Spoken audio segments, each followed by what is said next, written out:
Hey everyone. Yeah, apparently Oda decided to drop a sizable chunk of part 2 of Brook's backstory on us in this chapter. And oh boy, it's already a bit of a doozy, as just within the first couple pages, we already have a complete understanding of Brook's relationship with the royal family of Asperia as one of the commanders of their royal knight platoons, and also with him being the bodyguard of Princess Shuri. Like everything is just so naturally explained when seeing his interactions with the king, with Shuri, with even among the queen at the end. Like we understand so much about that relationship already. And as Brook as Brook himself like narrated, it was, as Brook himself mentioned, it was Asperia. It was a peaceful kingdom. It was definitely a peaceful kingdom. They still had to deal with the usual fare like pirates and raids and whatnot, but for the most part, like the citizens were living happy lives alongside the royal family. So like that just in itself begs the question: what happened to this very peaceful kingdom? And judging on it, and judging from Brook's account, I think, honestly, it's fair to say the royal family were lured into a trap by Emu. Like, he lured them away from Asperia so he could destroy the kingdom and walk away with his prize, which, from my estimation, is Princess Shuri and Queen Kandal. Although, in the latter's case, she likely died to protect Shuri. Now, that just raises the question of why.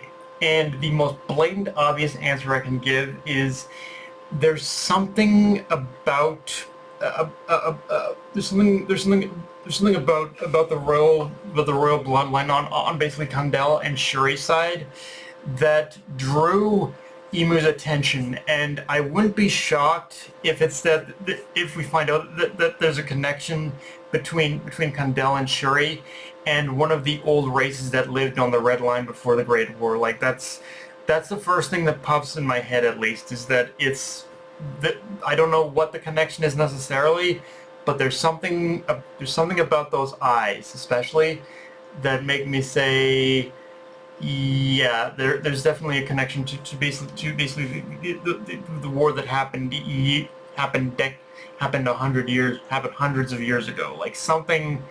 There's definitely a connection there between one of the races that participated in that war and the royalty of Asperia, or again, more specifically, from basically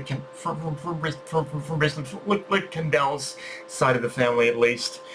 Um, with that said, yeah, even though nothing significant has happened yet, this backstory has already painted a picture and added another layer onto Brook's life, because just knowing that he lost his home, his entire kingdom here, Asperia, like disappeared or was destroyed or whatever. Then much later in life, when he joined the Rumbar pirates, his crew, his new home after losing his kingdom, and and then only to lose them much later in life. Like in some ways, it truly feels like Brook's life is destined to be one, in one form or another, to be marked with tragedy.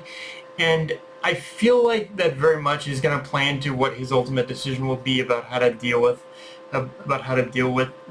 basically Shuri and whatnot, because which, as far as my personal preference, for as much as I would like to see Brook break the cycle of tragedy and basically free Shuri from Emu's control, I do fear he may have to kill the very princess he swore to protect.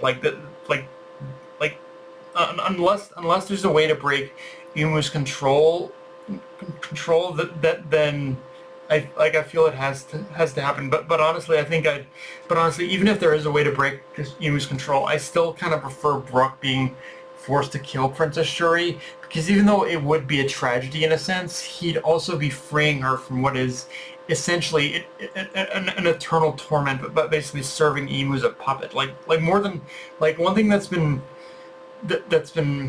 proven is that Shuri, more than any other of the Royal Knights, is the one who doesn't have any or very little sense of free will.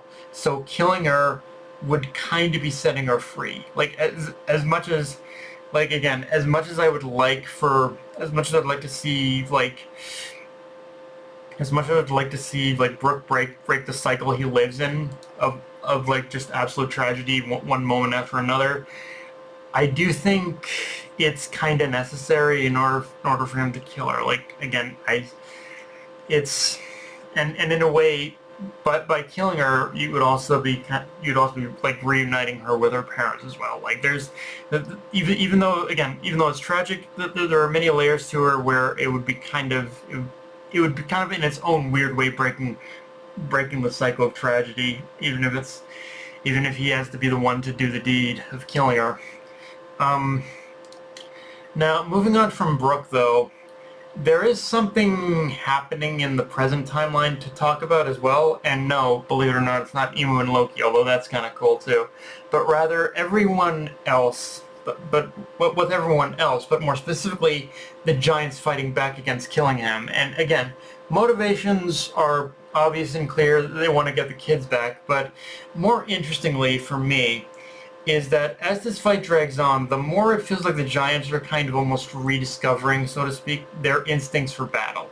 Like the innate skill they all possess in order to fight, but had forgotten the idea of it in order to work towards peace. But in this moment right here where they're facing down Killingham's giant like water beast or whatnot, it does feel like they're reconnecting with those roots in a way where we will see all of Elbaf come to kind of this conclusion that while still pushing for peace is necessary.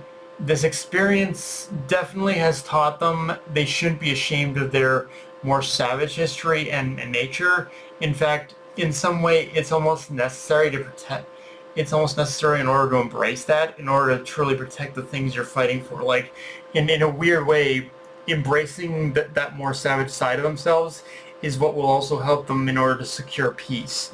And we kind of see that happening as the fight drags on. That they are still fighting for noble intentions, but they're embracing their innate ability as Giants. Now, do I expect the Giants to actually deliver the finishing blow? No. The fact that Sanji is there shows he is going to be probably the one in order to deliver the final climactic move to in order to defeat Killingham. But I'd be curious to see how Oda works like the Giants into the final deciding moment of the fight in order to help Sanji. That's kind of one thing I'd like to see, honestly. But yeah, guys, that's pretty much all I got for this review. If you enjoyed the video, like, comment, subscribe for more Blue Sky, Analyst Crunchyroll, be sure to notification bell, hit the subscribe button, and just hit everyone, guys. Dark Knight of a Night signing off. Later, everyone.